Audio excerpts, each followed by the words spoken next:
Network. The whole point of my talk show is to show you that even with having a learning disability, I can still amount to something.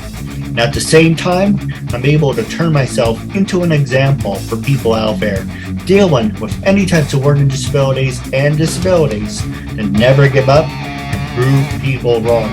Prove to them that labels do not dictate who you are and who you're going to be, so prove them and still amount to something. Hi, my name is Jim Ordolis, and I was just interviewed by Keith Andrew. He's doing a fantastic job, and I love his show, so please watch him all the time, and he's doing such a fantastic job. Thank you. Recommendation from our great guest, Jim. Thank you for being with us. Thank you for having me. It's a privilege to be here. Yeah, the honor's all mine. As everyone knows, this is a holiday edition of the KeithAndrewNetWork. Network. Wear a fancy hat, wear a nice sweater, anything and everything for the holidays. The next step is New Year's. But the first question I want to ask you is, how was your Christmas/Hanukkah? Oh, it was great. Thank you. I got a chance to do a little bit of traveling and just enjoy the holidays, relax. So yeah, it was great. Thank you very much. No, absolutely. Now, the first question I want to ask you, with everything going on with the pandemic, has it impacted your career?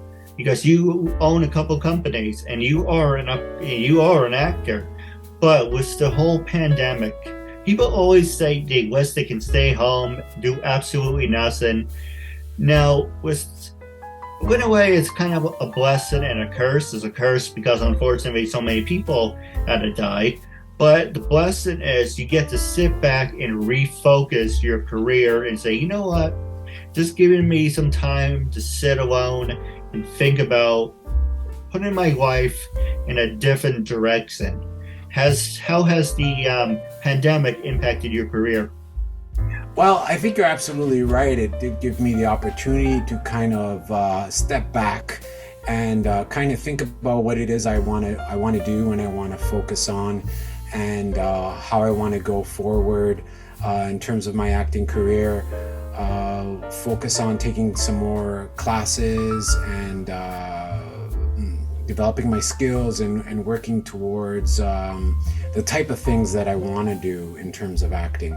So it gave me a chance. Like, it's always good when you get a chance to kind of step back and kind of evaluate things, whereas before you're just kind of in the motion, just doing things as they go, and you don't really have that time for that, that moment of reflection. So if you're going to say there's a good side to the pandemic, it's that got the opportunity to kind of sit back and kind of meditate a little bit and focus and think about what is it that I want to do, No, absolutely. You mentioned you are an actor. Are you an actor as in the entertainment or on stage? I primarily do acting for film and television. I do a little bit of theater acting. I've done a couple of plays, and I do some interactive experience acting in the theater realm. But my primary focus, and that's kind of like where I wanted to take my career, is towards film and television, and especially film and feature film especially.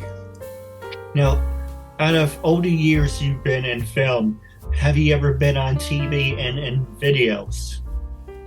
I recently just did a television show. It's called the Haunted Museum. It's a show on Discovery Plus, I believe, and the Travel Channel. It's executive produced by Eli Roth. I don't know if you know who he is, but he is a big name in the horror genre with films like Hostel and Cabin in the Woods, which were pretty groundbreaking. And he also was an actor in Quentin Tarantino's Inglourious Basterds. He was one of the actors in that as well. So a lot of people know him, and it was quite invigorating to book that role. It was a 2-hour feature-length film episode of the Haunted Museum, and it was called The Thievening Inferno, about a true event that happened in the 1940s or 50s, a circus fire.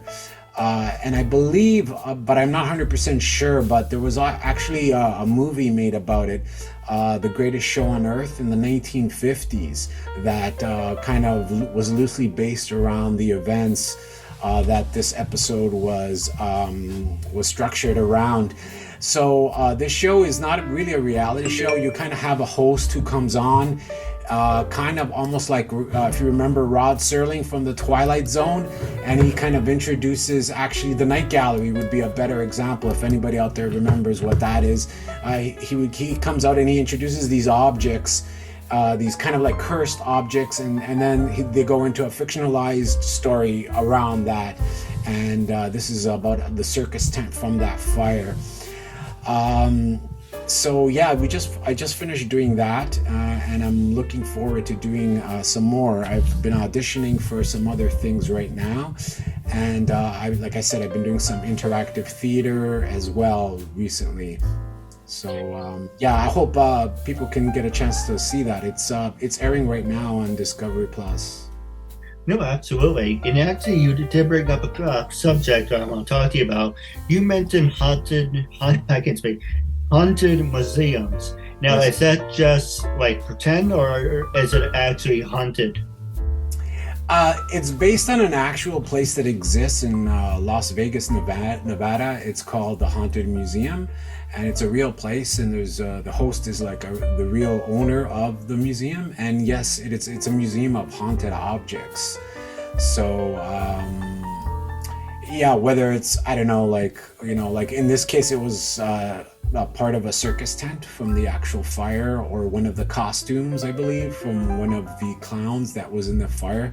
And it actually exists. It's actually there. If you go to Las Vegas, you'll find that item actually there. So every episode is based on something that's actually in the museum. Well, let me ask you this, because I want to ask you the pros and cons of that. Some people have like a warped sense of humor, and they worship the dead and all that BS. But do you think trying to capitalize on people's deaths? I'll give you an example. There's you talk about grave pirates. You talk about people just trying to use dead people to get exposure and their 15 minutes of fame. There's a museum based around the Titanic, where I don't know how they got it, but they got the beds and the replicas and the silverware and all the plates on the Titanic. That's almost 100 years ago. It is 100 years ago. And they said it's haunted. But at the same time, it's kind of, yes, I am curious of seeing stuff from 1912, 100 and something years ago. But at the same time, it's kind of like a cemetery. If you're going to go poking around, you're just going to piss somebody off. Yeah. And I'm not saying live people. You don't want to piss off supernatural people or anything, or have ghosts and whatever the other word is. But do you think it's in bad taste? I mean, look at it like this. Yes, it's history, and you want to teach everyone in this generation, learn from your mistakes. But it's kind of like saying, for an example, using September 11th and turning that into a ghost hunting show and trying to capitalize on it. You know what I mean? You want people to learn from history, but you don't want to piss people off by taking a shit on it and saying, well, what's the worst that can happen? Yeah, Keith, I agree with you. I personally am not that big a fan of these museums, and I personally, wouldn't probably go on it, but there seems to be a big audience for some reason that really like this. It seems like they need to have some kind of reality base, something to attach to their fiction. I would prefer you just make up a story about a haunted circus or something, and that would be great for me, because I love fiction, but people want to kind of have something that's reality that's attached to it, it seems nowadays. And there is the the issue of that it could be in bad taste, because you're trying to capitalize on these, kind of tragic events, and the people and the families involved from those. So yeah, I agree, I'm not that big a fan, but that being said, I think it was a great episode, and I still think people can watch it just for the sake of just watching a piece of fiction, without necessarily having the history attached to it. No, absolutely. And I didn't mean to put you on the spot. It is uncensored. It's okay. It is freedom speech, self-expression. But let me ask you about this. I don't know if you heard about it, but there's a fan-made movie that came out about turning the Titanic into a horror film. What is your opinion about that? Because I was against that from the start, because I thought it was a horrible idea. I'm against that. I'm absolutely gay. It doesn't sound like a good idea to me at all. No, not at all. And that's nothing I would ever do. I could think of a lot of other things you want to focus on and try to do that. But again, it's also, that idea that I was saying about they need to kind of attach it to something that's real or history based or a franchise or something that's familiar, because as these movies cost so much money to make, and there's so much on the line that if they don't have some kind of security, then they're not willing to go ahead with it. So I think that's why they want to capitalize on popularity of the Titanic, and making horror movies out of things like that. Like I was just thinking, something comes to mind. There was a cartoon series from the late 60s, early 70s that was in syndication called the Banana Splits that kids used to like. I don't know if you're familiar with that. I heard of it. Yeah, and it was kind of like, a fun thing for kids. And then they go ahead and they try to make a horror movie out of it. And I thought, why bother? Isn't there so many other great ideas you can make horror movies out of? And somebody, one of my fellow actors at where I'm working right now, was telling me about they're making a slasher movie out of the Grinch, like the killer's gonna have like a Grinch mask. And then I thought, like, why do you want to ruin the Grinch for? I mean, yes, on the one hand I can see the interest in that. It's kind of cool, to do that, but at the same time, it's like, why bother? Why not just come up with something original? So that's what I think. Oh, absolutely. Now I want to talk to you about disabilities. Besides me, obviously, and I say thank you, have you worked with people with learning disabilities? And how can someone with disabilities follow in your footsteps? Because you are a great actor and you created your own company. I'm really bad at butchering it, but what can you tell us about your company? Oh, well, I had a background in art before I got into acting, and I was doing like illustration, and I really loved doing like comic book illustration. It's something that I grew up with as a kid. I still believe that sequential art is an art form. It can be. And so I wanted to kind of combine the two things, like with comics and with film. And it's not that I want to be Marvel or anything, but I just thought, I'll create my own company to do some of my own personal projects. And we did a web series called The Adventures of JohJoh, which is kind of an adaptation of a comic book that hasn't been written yet. And it's kind of a fantasy series about a character, and I'm probably spoiling the prequel now, but it's a character who comes from Andromeda to Earth, and he kind of in the process gets amnesia and becomes almost like this childlike, innocent being, and he kind of gets manipulated and used by all these different people. This is like a world where like monsters exist, and Universal Monster and all that stuff kind of like exists in this world, and he kind of goes through these series of adventures, and eventually he kind of he's looking for this place called Monsterland where people like him can actually go and be with like his own kind. So it's kind of, for me, it was kind of like a metaphor of kind of like an immigrant story, or being like being like an outsider. So we were able to film some of it. Some of it didn't get filmed. And there might be, like I said, we might do a prequel comic book for the beginning of it, but I guess kind of spoiled a little bit of it right now. So that was the main reason why I created that company. And I also put out some other publications. Put out a magazine with a colleague of mine named JohJoh Martin called We Love Monsters, which was an homage to the old monster magazines from when we were kids. And I also put out a comic book based around a Russian fairy tale called The Wise Little Girl, and other stories with this really brilliant writer named Stephen Withrow. And I have a couple of other projects that I'm kind of in the works right now. So they're kind of at different stages of completion, but hopefully they'll be coming out soon. And I might want to get back to doing some more films. If there's an idea of doing like short films, something that I want to say, then I will do it. I'm kind of lucky that in the acting community that I'm in, there's a lot of really good filmmakers there and people that want to collaborate with me. So there's always that opportunity. So that's why I created that company, just so to be able to do those kind of personal projects that I want to do. No, absolutely. I also had a hashtag for that. Absolutely.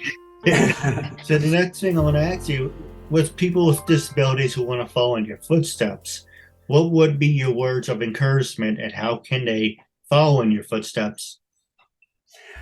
Well, the main thing I would say is just follow your instincts, do what it is that you really want to do, and keep doing it. Don't give up, don't be discouraged. Don't listen to what other people say. If you have a passion for it, then you should do it. And maybe that sounds a little cliche, but I think that really works. Just like if you give up on your dream, then the dream will give up on you. So just like keep pursuing it and keep at it, and eventually you will get there. And learn from your mistakes. Keep growing and just keep grinding away, just go be on your grind and just keep doing it, and eventually you'll get some recognition. I mean, I'm really flattered that I'm here today, so there you go. So that's what I would say to anybody, if I could be here doing this, then so can you. Just work hard, follow your passion, do what it is you really want to do, and eventually you'll get recognized for it. So I hope that helps. Oh, I agree. And now here's a fun question for you. So what are you most likely to become famous? What are you most likely to become famous for? Oh, well, I hope it's my acting. Definitely I don't want it to be crime. Unless I'm playing a character, in a crime film, that would be great. But I'm hoping it's acting. I also have two careers, right? So I'm also an artist as well. But it would be great if I was famous for that as well. But either one would be wonderful. So. Now, going back to the two subjects I asked before, because you are a creator of your own company and you are an actor.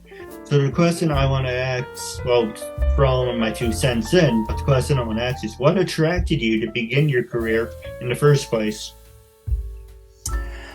I've always had a passion and a love for acting.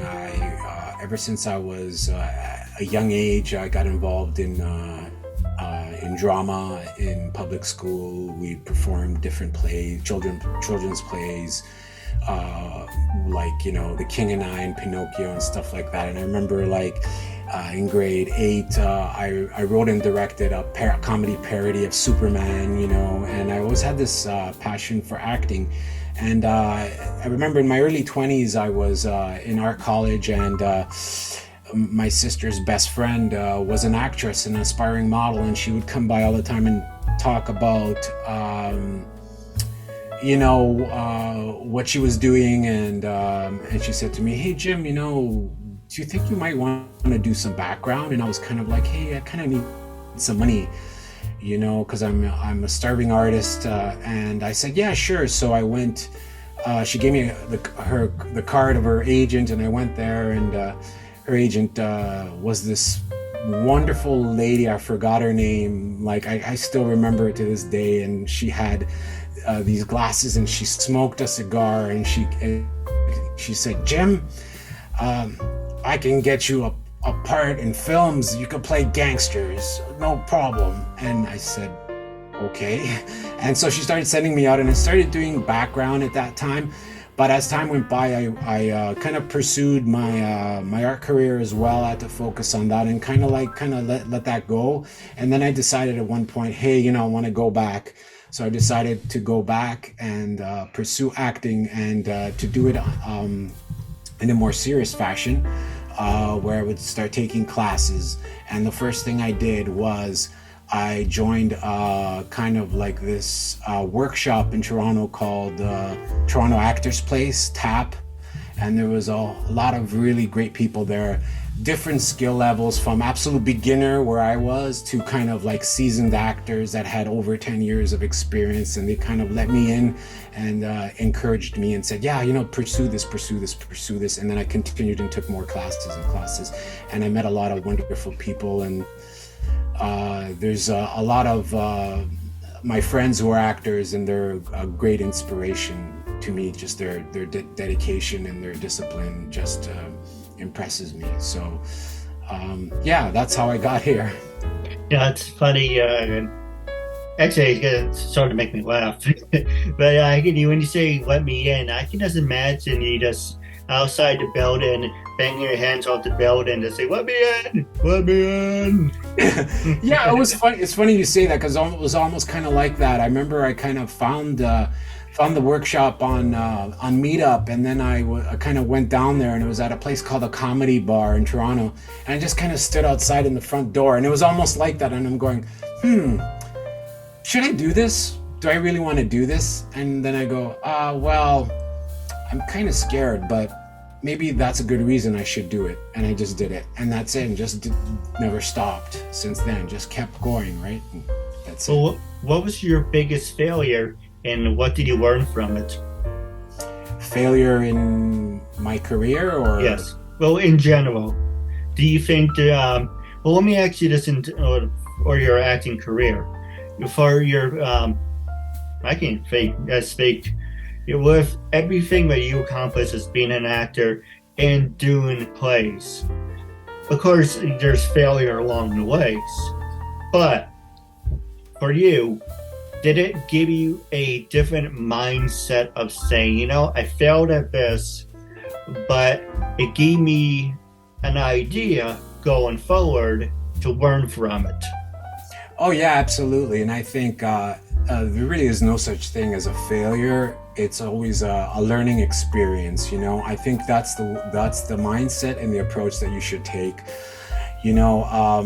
Just look at it as like, it's all experiences, right? We're just here on this planet, and everything is just coming into our eyes, and we're experiencing it all, and there is no like win or fail. It's all learning, right? And if something doesn't work out the way you want it, then you can sit back and think about, well, why didn't that work out? What could I do better? How can I improve that? Things like that. And if you have that approach, I don't think you'll ever have to deal with the idea of failure. So I don't really kind of think of it as failure. I just think of it as like, hey, that didn't work out the way I wanted it, but that's okay. I learned something from it, and I can go forward. And next time I'll do it differently, and I'll evaluate what it is I'm going to do. I bet you probably heard this when you were a kid. I know I heard this. It was probably jammed down my throat. Yeah. The expression of practice makes perfect. And then I came across a quote recently funny enough, on Instagram, where a comedian says, everyone says, practice makes perfect. Everyone's like, yeah. And it's like, no, dismantle that. Practice does not make perfect. Practice makes improvements. Yes. And it's true, there's no one perfect in the world. You're every day, what you're doing, right, for your companies, for your acting, for my talk show, every day you're improving to get better, and you're learning from your mistakes. If you are perfect, then that would be nice. But there's no such thing. I never met anyone who was perfect. I am far from being perfect. And I bet you never met any perfect people in your life. I could be wrong, but... Yeah, you're right. Because I think if you're perfect, then what do you need to practice for? I think it's an ongoing process. No matter what you do, you're constantly learning. So there is no such thing as perfect. I totally agree with you there, for sure. And anyone who says, I know best, and like I said, it's uncensored. Anyone who says, I know best, are usually full of shit. And here's an example of that. Hulk Hogan had a TV show, Hulk Hogan Knows Best. Is that why he's struggling for money? and then he had Chris Christie and the Christies know best. Really? You guys know best? Is that why you're in jail right now? Yeah, maybe. That's funny. Yeah. But I always thought about turning my life into a reality show. But the thing is, if I do that, I would not take money from anyone. I will show you with hard work, I got where I got because of me. All these other people, professional wrestlers, to use what they want, then they leave, and then they turn into this whole mindset of, I created my own personality, but yet you took advantage of the situation that was given to you. You look at professional wrestling, you look at some actors, and I know some people that you probably worked with, you gave them an opportunity, say, hey, I have my own company, I want to give you an opportunity, and they probably became some household names or big names, and they said, I did it on my own. So people like to put the spin on it of they did it themselves. Yeah, that's true. I mean, the way I see it is, I try not to put too much heat into that because, people are the way they are, and who knows what their reasoning is behind that. So I just kind of tend to just, let things like that go for the most part. I know people who, and I've had conversations with people, and not just in acting, but also in corporate world, and, who say like, oh, so-and-so, that was my idea, and they did this and they did that. Well, why you're complaining about it? Just let it go. You know what I mean? And there's always more ideas. It's not like there's a finite amount of ideas that you mine and then that's it. So, it's all about your mindset, I think, and if you cultivate this a kind of a negative mindset about everything, then you're going to get those kind of results. So if you try to, be positive about it and try to think that, hey, the world doesn't just revolve around you, there's all these factors that go into everything that happens and whatever happens. So, that's kind of how I kind of take it with the flow. No, absolutely. I do have a couple questions for you off the air. And go ahead. I'm sorry. No, I think there was a third question. Yes. Do you have many funny stories? Did you ever pull any pranks on the people?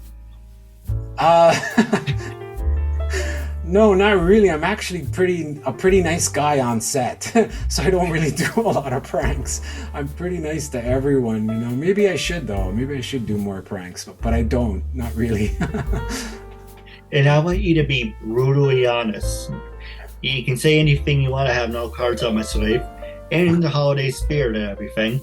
With that being said, when I first approached you to be a guest on my talk show, what made you say yes? How do you feel now, and would you recommend it to other people?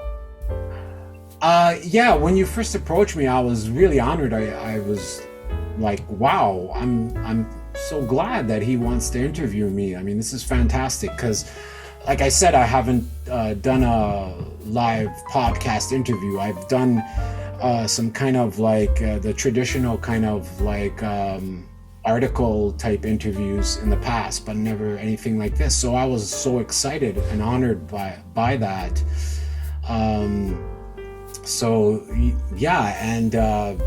I love your format, the way it's open, and you just talk about whatever you want and everything, and it's great. I mean, I think what you're doing is awesome. So like I was really happy to be here. No, absolutely. Now stay tuned. We're now wrapping up on our interview. It was a real honor and privilege having you as a guest. You can learn more about our guest, his bio is in the description on the bottom of the screen, all his social media links, and his links of his work as an actor and an owner will be in the description. With that being said, this will be played and aired on Facebook, Twitter, Instagram, LinkedIn, and all social medias. With that being said, this was an honor and privilege to sit down with you. I'll say thank you very much, and in the holiday spirit, happy holidays. Until we meet again, thank you, and I'll catch you later. Thank you, and have a good night.